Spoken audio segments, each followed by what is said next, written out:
A reading from Athenite Fathers of the 20th Century, Volume 1, now available from Uncut Mountain Press. Prolegomenon to the Greek edition. The holy mountain of Athos is a symbol of love, of the monks' total dedication to God, and of the piety of the faithful Roman emperors, who endowed it with self-governance, inaccessibility, abaton, and many other related privileges. It still remains a living remnant of the sometime mighty and brilliant Roman Byzantine Empire. Its spiritual contribution throughout the ages has been immense and incalculable. Despite the trials that it has undergone, the holy mountain remains unchanged, and in fact in our days it becomes more well known and attracts more pilgrims. In the last days, the mountain of the Lord shall be conspicuous. Because the world has need of it, it is preserved by the grace of God and by the intercessions of the Lady Theotokos. During its history, the holy mountain was shaken by pirates' raids, by centuries-long barbarian occupation, by a lack of men, by a lack of material goods, by nationalistic conflicts, by theological and dogmatic controversies, and countless other sufferings. Today, by the grace of God, all these have vanished, and the only danger threatening the holy mountain is a lack of fidelity to tradition. This living ascetical and hesychastic Athenite tradition, which is experienced as a way of life, of asceticism, and of worship for so many centuries, in every form of monastic life and by so great a multitude of monks, renders the holy mountain unique and unrepeatable. Yet, unfortunately today, this so valuable Athenite tradition is going through a great crisis and is in danger of becoming changed by the worldly mindset and the many worldly comforts and influences. There are traditions of many kinds on the holy mountain, architectural, musical, typical, of the typicon of the services, iconographical, et al. They are all respected and considerable, but here we are referring to the lived experience of the ascetical and hesychastic tradition. This does not depend upon external manners and places, nor is it exhausted in them. In other words, as many as live in the desert are ascetics and hesychasts, since asceticism and hesychia are mainly a spiritual state, achievement, and struggle. As many as are violent toward their nature and have watchfulness and prayer live this tradition, regardless of whether they exercise asceticism in a cell or in a cenobium. This is why this book does not present the tradition of one elder, of one cell, or of some monastery, but the one single, continuous, living, and variform tradition of the entirety of the holy mountain. This lived Athenite tradition and the monastic schema make us similar to our predecessors and spiritually connect us to the holy Athenite fathers. This good, ascetical leaven remakes our earthen dough unto sanctification, since asceticism is the mother of sanctification. This is what gives us wings, that we might rise spiritually. The Athenite tradition is the underground water, which secretly irrigates and nourishes Athenite monasticism. It is the clear oxygen that quickens it. It is the unifying power that supports the Athenite Republic. It is the guarantee that we are on the right path. It is the continuation of our monastic life. The monastic, traditional spirit with the ascetical way of life have the ability to restore monasticism and show forth new holy fathers. Without this life-creating spirit, we are bones dead and lifeless. Likewise, if the buildings and relics are preserved, but the monastic tradition is lost with the confinement of worship to a formal act, the holy mountain will have become a remarkable museum with cassock-wearing keepers. Of course, the most honorable relics that exist on the holy mountain are the living relics, the various ascetics, who are the bearers and expressors of the Athenite tradition. The monastic life is like unto some Athenite flowers. They flourish in waterless places. They sprout between the stones of the benches, and even high up on the towers of the monasteries, where there is not a drop of humidity. And yet, when they bloom, their fragrance is intoxicating. Many took seeds and cultivated these flowers out in the world in fertile gardens, watering them and fertilizing them abundantly, but unfortunately they lost their fragrance. The same also happens with the monks. As much as they are deprived of worldly things and comforts, so much they become rich in spiritual things. As much as they live ascetically in the disconsolate desert, without earthly and human consolations, so much are they nourished and fed by the heavenly and divine ones. That is why they are then fragrant with virtue and holiness, when they seek to turn the roughness of asceticism into smoothness, and the straight way into a wide one. Then we monks shall also become like unto the flowers that have lost their fragrance. The old fathers, eponymous and anonymous, important and obscure, newer and older, who are mentioned in the following pages, have received little education or were even wholly illiterate, and some of them became monks out of incidental renunciation. Some of them were orphaned from a young age, became widowers in marriage, or found themselves in danger in the war and vowed, if they were saved, to become monks. And yet, they not only became proper monks and followed a strict ascetic life, but some even managed to ascend to the peak of the theoretical life, to the vision of God, theoptia, and to see already from this life the glory of God, that is, the uncreated light. These illiterates became chosen vessels of grace and obtained gifts. And all this because they were assimilated by the spirit of the older fathers and they struggled following in their footsteps. In the old times, you would find elders with a prayer rope in hand and a backpack on their back traveling long distances through the rugged trails. Their bodies were dried out by many years of ascetic struggle. Their eyes were deep hollows from the vigils, and their mouth was parched from continually fasting till the 9th hour. Some old ascetics were recluses in their cells. They would not go to Charis or to Daphne for provisions, but God would send angels of love, monks, who would help them. They had not human consolations and worldly comforts, but they themselves felt self-sufficient, without needs, and were completely free of cares. Other reverend elders, who lived patiently in a cenobium and were whitened in obedience and in the obediences, breathed God and elder, and reached measures of dispassion.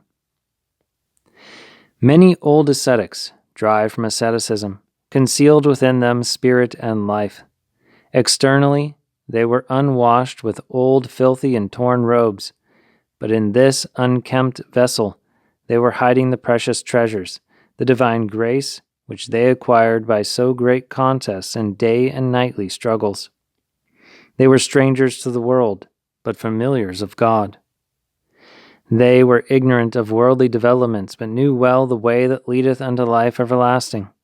They endured hardships and prayed for them that live in luxury and ease. They kept vigils for them that sleep. They shed tears and repented for them that laugh. Although far removed from the world, they felt all men as their brothers, and embraced them all in their prayer.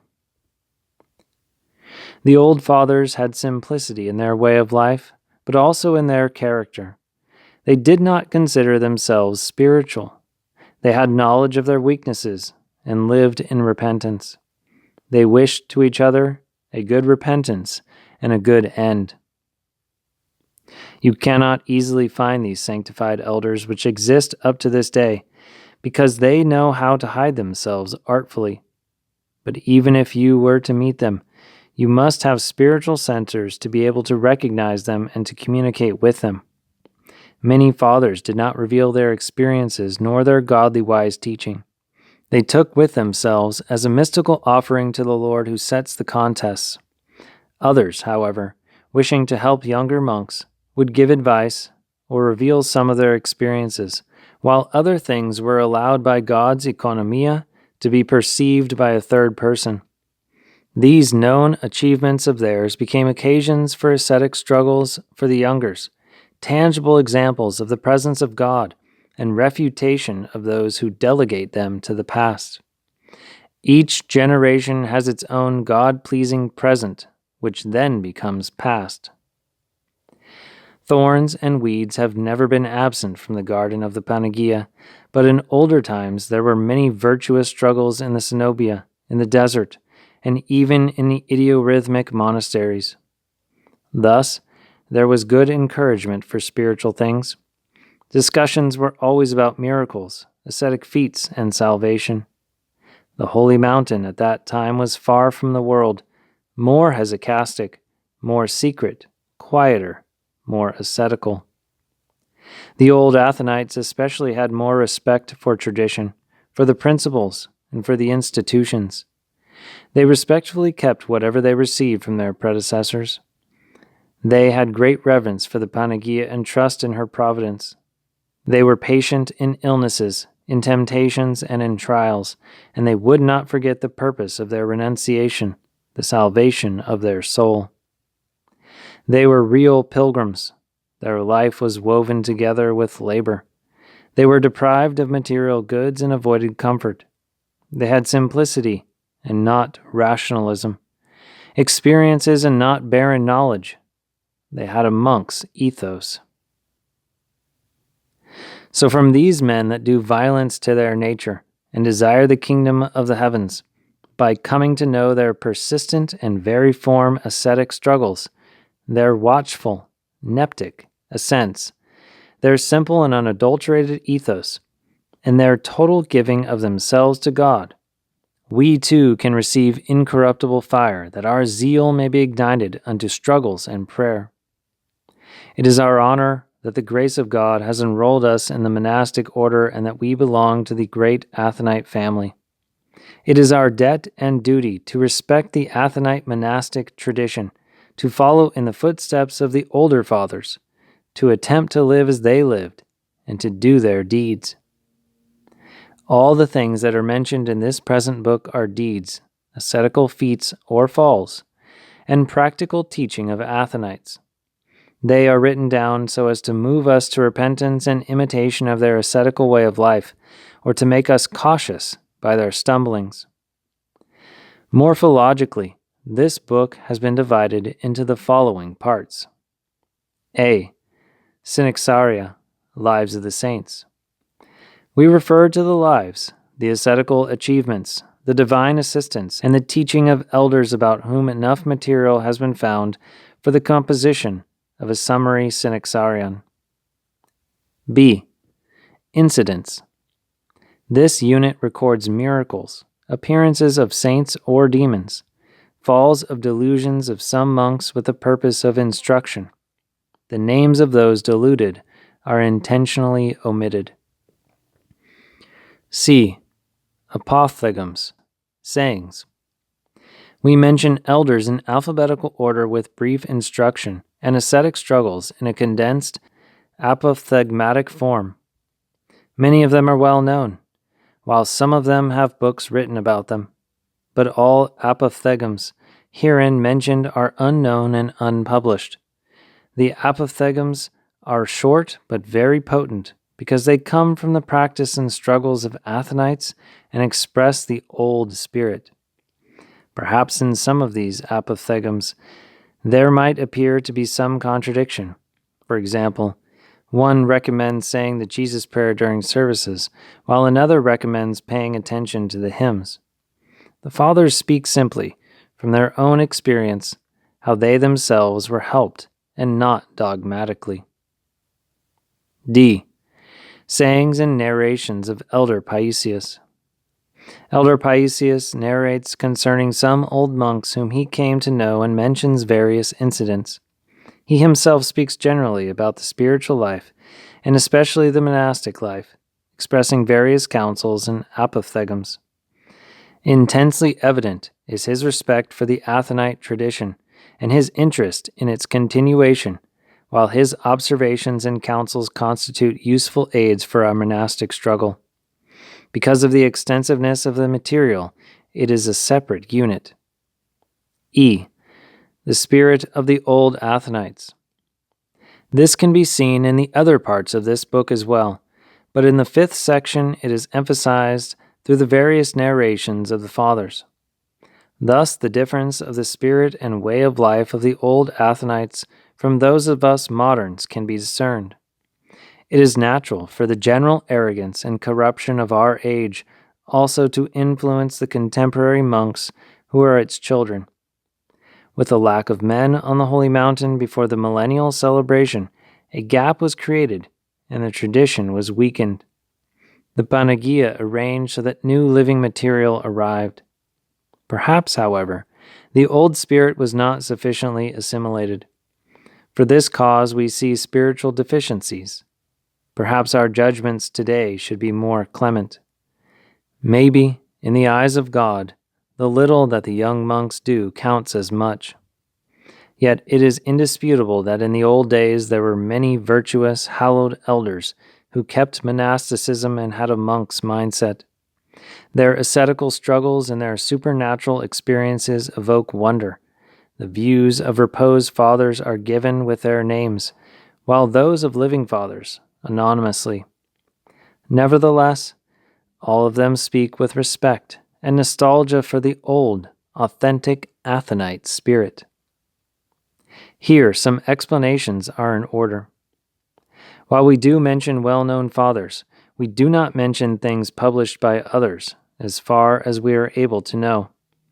Only in the Synaxaria, lest there be a gap, we have written some well-known incidents. For example, the appearances of the Panagia to Papa Andrew, the abbot of St. Paul's, Italia. We mention apophthegms and contests of renowned fathers, but also of fathers not very exceptional in asceticism. Some who had come to know these fathers with their human imperfections might perhaps disbelieve or have some other estimation of them. These things are written to benefit and to move the readers to repentance, and not to justify the fathers. It is God that justifieth. Who is he that condemneth? We are not trying to make saints of the fathers, for thus we would be degrading the saints. Some of them had deficiencies, but we emphasize their contests and their virtues for our benefit. They were bearers of the old monastic spirit of the Athonite tradition. The things written down are few and only representative, due to the lack of preserved information. We emphasize the value of the Athenite tradition and bring out of its treasure things new and old. We mention fathers that lived longer ago, but also contemporary ones, anonymously, who are still alive, since the tradition is living, yet without judging the present situation. The pieces of information were collected with much labor and attention, either from immediate observation and personal hearing, or from the narrations of other elders about older ones, and once they were checked, they were recorded as much as possible simply, honestly, and without exaggerations. Infinite thanks are owed to all those who entrusted us with various pieces of information, and they were many, and to all the others who helped this present publication in secret, in whatever way. May the fathers herein mentioned forgive me for daring to publish their achievements. They no longer have need of praises and acclaim, but for us these things are instructive and salvific, because they are our models and our guides. May the good God also forgive me, because, although I came to know virtuous elders, yet not having healthy spiritual censors, I did not understand the divine grace that they hid inside of them, with the result that I was not benefited. Due to my pride, I underestimated them and condemned them, judging from the externals. Let the readers at least be benefited, and let them pray for the unmonkish monk that labored, who only sings the praises of the Athenite fathers, and unfortunately does not imitate them.